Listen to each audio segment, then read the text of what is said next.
بسم اللہ الرحمن الرحیم۔ السلام علیکم۔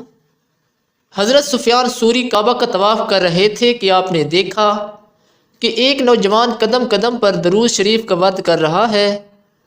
سفیان ثوری کہتے ہیں کہ میں نے اس نوجوان سے پوچھا کہ تم تسبیح و تحلیل کو چھوڑ کر صرف درود شریف ہی پڑھ رہے ہو، کیا اس کی کوئی خاص وجہ ہے؟ اس نوجوان نے پوچھا آپ کون؟ میں نے جواب دیا سفیان ثوری۔ اس نے کہا کہ اگر آپ کا شمار اللہ تعالیٰ کے نیک بندوں میں نہ ہوتا تو میں کبھی بھی یہ راز نہ بتاتا۔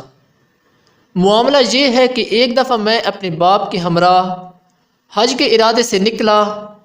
راستے میں ایک جگہ میرا باپ سخت بیمار ہو گیا۔ میں نے بہت کوشش کی مگر اسے موت سے نہ بچا سکا۔ موت کے بعد ان کا چہرہ سیاہ ہو گیا۔ میں نے انا للہ و انا الیہ راجعون پڑھ کر ان کا چہرہ ڈھک دیا۔ اسی غم کی کیفیت میں میری آنکھیں بوجھل ہو گئیں اور مجھے نیند آ گئی۔ میں نے خواب میں ایک حسین شخصیت کو دیکھا جس کا حسن بے مثال تھا۔ ان کا لباس نفاست کا آئینہ دار تھا۔ ان کے جسم اطہر سے خوشبوئیں کے جھونکے آ رہے تھے۔ وہ نہایت ہی آہستگی سے تشریف لائے اور میرے باپ کے چہرے سے کپڑا ہٹا کر ہاتھ سے چہرے کی طرف اشارہ کیا تو میرے باپ کا چہرہ سفید ہو گیا۔